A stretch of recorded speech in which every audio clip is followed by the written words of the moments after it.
খুঁটিহীন নীলাকাশ ভুবন মাঝে তুমি খুদের ইশারায় রেখেছ এই শ্যামল পৃথিবীর চিত্রকালীন তুমি তোমার হাতে এঁকেছ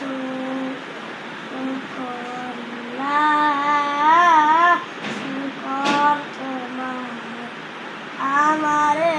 মুসলিম করেছ ও আল্লাহ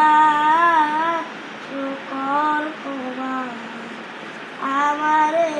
মুসলিম করেছ তুমি